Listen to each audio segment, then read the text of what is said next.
빔 에듀케이션에 온 걸 환영합니다. BIM 배워서 나쁠 건 없는데 빔만 해서는 힘들다, 이런 이야기 많이 들어보셨죠?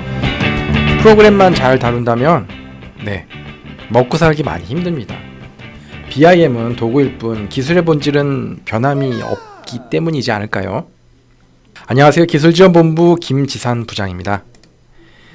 이번 회차에서는요, 설계, 그 다음에 시공, 유지보수 단계별로 세분화해 얻어지는 활용 목적과 과정에 대해 알아보는 공부를 같이 해볼까 합니다. 빔에 대해 다시 한번 복습해 보겠습니다. 빌딩 인포메이션 모델링. 시설물의 생애 주기에 걸쳐 발생하는 모든 정보를 통합하여 활용 가능하도록 시설물의 형상, 속성 등의 정보를 표현한 디지털 모형이라고 말씀드렸었는데요. 여기서 생애 주기, 건물을 기획하고 또 설계하고 또 시공으로 끝나는 것이 아니라 또 운영과 철거까지에 걸친 모든 단계를 뜻하는 말인데요. BIM은 이런 기존 모델링 개념을 떠나 생애주기 과정의 정보 처리와 관리 과정의 도구로서 사용되는 그런 폭넓은 개념으로 보시면 될 것 같습니다. 보시는 표는 그 빌딩 스마트 협회 작년이죠. 17년 등록 실적을 분석해 놓은 그 표인데요. 빔은 단계별 사용 목적과 활용 방법이 다릅니다. 크게는 이제 설계와 또 시공과 유지 관리 이렇게 나눠진다고 제가 말씀드렸었는데요. 지금 요 분포를 보시면 설계 단계의 빔 비용 빈도수가 굉장히 높은 것을 알 수 있습니다. 따라서 설계 과정에 필요한 협의나 또 검토, 이러한 시각적 검토를 통해서 활용되는 측면이 가장 크다고 현재로서는 말씀드릴 수가 있습니다. BIM 설계의 개념에 대해서 말씀드릴까요? 빔 데이터는 형상 정보와 속성 정보로 이루어졌다고 제가 설명해 드렸었는데 기억나시죠? 파라메트릭 그 모델링이라는 것은 모두 다 연관되어 있다는 소리입니다. 이런 운영된 그 정보들을 각 공정별 건축, 구조, 또 기계, 전기 등으로 이제 별도 관리하게 되고요. 이를 묶으면 통합 데이터 빔이 완성되는 것이죠. 자, 설계의 방식은 크게 전환 설계와 또 처음부터 빔으로 설계하는 방식 두 가지가 있습니다. 앞 시간에 배웠던 빔 성숙도 레벨 1, 2의 차이점에 대해 지금 설명드리고 있는 건데요. 기억나시나요? 빔을 도입하는 시기에 주로 이제 많이 적용하였던 이런 전환 설계의 개념은 사실 도면화의 목적보다는 시각적 검토에 의한 품질 관리가 주된 목적이었죠. 일단 설계가 이제 완성이 되면 완성된 데이터를 가지고 모델링을 하게 되겠죠. 그러다 보니까 어떤 문제가 발생할까요? 별도의 시간과 노력이 필요하겠죠. 그래서 대부분 용역 업체에 시켰습니다. 돈 주고요. 그래서 아마 이때 빔 업체들은 돈을 많이 벌었겠죠. 하지만 지금은 이제 기본 설계 단계부터 빔으로 설계하는 시대가 도래되었습니다. 그만큼 전문성이 많이 갖춰지고 공공건축물 부분에 대해서도 많이 진전이 있었는데요. 초기에 물론 많은 노력과 시간이 들어갑니다. 결과적으로는 원가 절감이 가능한 프로세스를 가지고 있는 그런 프로세스죠. 표현 가능한 상당 부분을 모델링하여 도면화하기 때문에 오류가 없는 우수한 품질 기대가 되고요. 그럼에도 많은 설계사가 망설이고 있는 이유는 많은 실무 지식을 가지고 있는 대부분의 이제 건축사나 또 엔지니어 설계자들이 이거를 할 줄 알아야 되는데 아직까지도 그 인력이 매우 부족하다는 데 문제가 있습니다. 이는 시공 단계로 넘어가면 사실 더 심각해지는 요인이기도 합니다. 빔 데이터 구조의 이해. 여기 H 형광 하나가 보이는데요. 이 객체는 단순히 성가면으로 이루어지지 않았습니다. 보호라는 엄연한 카테고리 안에서 형상 정보와 속성 정보가 부여돼서 이렇게 하나의 모델링이 되는 것입니다. 이렇게 정확한 오브젝트 분류 체계를 OBS라고 하는데요. 이런 체계를 가지는 것이 바로 빔 데이터라고 할 수 있습니다. 여기서 추가적인 속성 정보 값이 사용 목적에 얼마만큼 가지고 정의되는가에 따라서 단계별 품질이 결정되는 것입니다. 다음은 본사 매뉴얼에 있는 단계별 활용 내용과 건설 사업자 측면에서의 그 필요 능력에 대해서 이렇게 좀 언급해 놓았는데요. 설계 납품이 이루어지게 되면은 거기에 대한 의견서를 제출하게 되어 있는 거 아시죠? 여기에서 주로 확인해야 될 사항들이 수행계획서에서 의거한 데이터의 적정성과 상호 운용성 평가가 주된 내용입니다. 이 시기가 가장 중요한데요. 이 시기에 검토가 제대로 이루어지지 않으면 빔 데이터는 시공 단계에 넘어갈 때 더 이상의 활용 가치가 없어질 것입니다. 빔 설계를 제대로 활용하기 위해서는 단순한 시각 검토를 넘어서 도면화 진행에 필요한 몇 가지 요소들을 추가적으로 수행해야 수준이 올라가는데요. 특히나 비정형 요즘에 많이 나오게 되죠. 여기에 대한 그 모델 형성과 빔을 통해서 도면화가 이루어지게 되면 구조 해석 프로그램과 연동하여서 같이 매핑하는 그런 작업들이 또 중요할 수가 있습니다. 어찌됐건 빔툴 한 가지보다 더 많은 프로그램들을 써야 된다는 사실이고요. 이렇기 때문에 빔 데이터에 대한 상호 운영성이 굉장히 중요합니다. 설계 단계에서의 가장 그 기본적인 품질 검토는 단연 간섭 체크입니다. 보시는 이 화면은 나비스웍스라는 일반적으로 많이 쓰는 프로그램의 크래시 체크라는 기능인데요. 물론 육안을 통해서도 간섭 검토가 이루어지지만 1차적으로 사실 이런 프로그램을 통해서 물리적인 정량적인 검토를 먼저 행하게 됩니다. 한두 건이 아니라요. 이렇게 프로그램을 돌리기 시작하면 수백 건이 나오게 되는데요. 그 중에서 그 심각한 부분과 경미한 부분을 분류를 해서 해결을 하는 것입니다. 또한 도면화가 이제 많이 활성화돼서 이제 그 빔 프로그램 안에 그 시트에 이제 도면을 완성하게 되는데요. 이런 이제 3D 형상의 도큐멘트를 별도로 추출해서 기존의 2D 도면에 삽입하면 도면의 품질도 많이 올라가겠죠. 시공 단계 빔 전략입니다.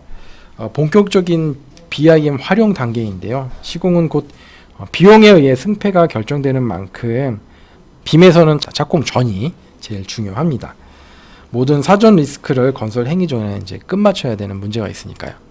시공 단계 부분을 한번 주목해 볼까요? 시공 단계에서 제일 중요한 부분은 인터페이스 관련해서 선후행 공정이 사전에 잘 조율이 되어야 합니다. 그래야지 이제 공사에 텀이 생기지 않겠죠. 자, 그럼 이제 본격적으로 시공 빔에 대해서 들어가 보겠는데요. 시공 계획이 먼저 이루어져야겠고요. 거기에 따라서 이제 시공성 검토들이 또 판단이 돼야겠고요. 자, 이러한 것들이 마치게 되면 다시 계획을 세우게 되는데 이때는 이제 주요 공정에 대해서 시뮬레이션을 작성하게 됩니다. 지금 보시는 프로그램이 그 나비스웍스의 타임라이너라는 기능입니다. 이 기능을 이용을 하면 시간대별로 공사 시뮬레이션을 작성할 수 있는데요. 주요 공정에 대한 시뮬레이션 작성이 끝나게 되면 착공을 하게 될 것입니다. 자, 이 모든 것 하는 이유가요. 전체 공사 일정 안에서 수행이 가능한지 먼저 판단하는 것들입니다. 여기에 이제 그 기술 시공사에서 제시한 여러 가지 기술 제한 사항들도 미리 검토를 해보는 것이죠. 자, 착공이 이루어지면 그 다음에 어떤 행위가 이루어질까요? 아까 말씀드렸던 공정 간섭 부분 조율하는 것들이 가장 큰 부분이고요.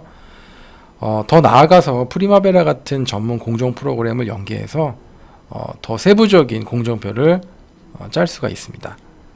또한 빔 데이터를 통해서 샵을 풀면 더 빨리 진행이 되겠죠. 이러한 주요 구조재가 완성이 되게 되면 그 다음부터 이제 그 서브 스트럭처 시공이 되겠죠. 거기에 대한 또 외피 부분이 얹혀지게 되는데요. 발주전 공장 주문 제작이나 복잡 부위에 대한 디지털 목업도 되게 중요합니다. 최근에는 시공도 추출과 더불어 3D 스캔을 통해 더욱 정밀한 검측과 정합성 검토가 이루어지고 있는데요. 보시는 이 화면이 3D 스캔과 그 빔 데이터를 엎어서 정합성을 검토하는 그런 화면들입니다. 더 중요한 것은 시공 단계 또한 빔을 잘 하고 말고 이런 것들을 떠나서 충분한 현장 기술과 능력이 있는 사람이 빔을 주관해야 되는 것이 바로 성패의 주요 사양이라고 할 수 있습니다. 유지보수 단계 빔. 전생해 주기를 따질 때 보통 철근 콘크리트 기준 건물의 내부 연한을 40년으로 볼 때 들어가는 비용 중 설계 시공에 들어가는 비용은 얼마나 될까요? 네, 15% 이내라는 사실을 알고 계십니까? 이처럼 유지보수에 들어가는 비용이 상당하다는 사실 놀랍지 않습니까? 그래서 관리도 효율적으로 해야 할 필요가 있는데요. 빔 데이터를 통한 시설물 관리 시스템은 바로 그 대안이 되지 않을까 생각합니다. 준공 모델링을 통해서 유지보수에 필요한 데이터 입력을 추가해갖고 별도의 시설물 관리 시스템, 즉 FMS 소프트웨어와 연동을 시키는 것입니다. 그 다음에 유지보수가 이루어지는 거겠죠. FMS 소프트웨어 많이 나와 있습니다. 국내보다는 해외에서 많이 활용되고 있는 실정인데요. 동영상 하나 보시겠습니다.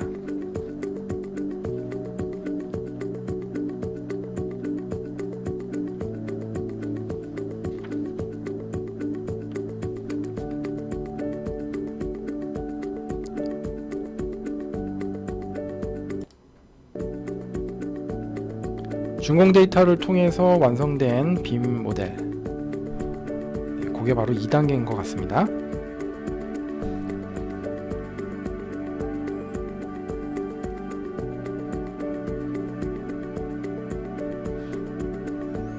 자, 이러한 자료들을 품질에 대한 정보, 제품에 대한 정보, 그 다음에 예산과 유지 비용, 시각적 통합 관리, 사용자 데이터 관리, 이런 모든 것이 추가된 그 FM Facility Management은 빔의 완성이라고 할 수가 있겠네요. Let's say we're following someone who is responsible for the technical maintenance. 객체를 클릭하면 해당 스펙 등이 이제 표시되거나 사용 설명서, 시운전에 관한 문서까지 이제 연동돼 갖고 이렇게 연동이 되어 갖고 보실 수가 있는 거고요. 네, 한번 이렇게 쑥 훑어보실 수가 있으시죠? 또 단순히 객체 색상 지정만으로도 앞으로 보수되어야 할 부분과 긴급히 선행되어야 할 부분까지 위치 정보가 명확하게 나타내서 모니터링 되게 됩니다. 네, 빔 데이터를 활용하여 운영되는 이러한 그 소프트웨어들은 보시는 동영상처럼 시각적으로 인지가 충분히 가능하죠. 그래서 그 활용성이 극대화되는데요. 네, 단순히 이러한 유지보수 측면뿐만 아니라 공간관리 및 임대계획을 비롯한 이제 좌상 관리까지 가능한 솔루션들이 많이 제공되고 있습니다. 재미있으시죠? 네. 네, 다음은 빔 가이드 4 FM 지침에 대해 소개하겠습니다. 국내 건설 기술연구원에서 발간된 지침인데요. 준공 데이터가 유지보수 개념으로 넘어가려면 각 장비들이 효율적으로 유통 및 공유될 수 있도록 표준 데이터를 가지고 있어야 되는데요. 이에 대한 속성의 기준을 제공하는 가이드북입니다.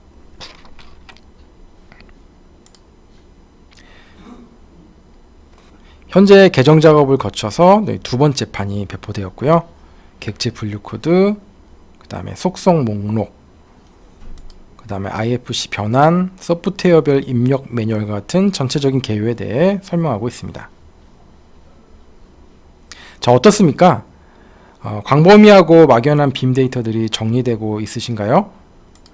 국내외적으로 점점 표준화되어 가고 이런 흐름에 맞춰 일관성 있는 빔 시장이 정착되고 있습니다. 비록 간단하게나마 설명드렸지만 이러한 빔 데이터들은 스마트 시티의 활용 요소로서 큰 빅 빔의 시대를 열어갈 것입니다. 감사합니다.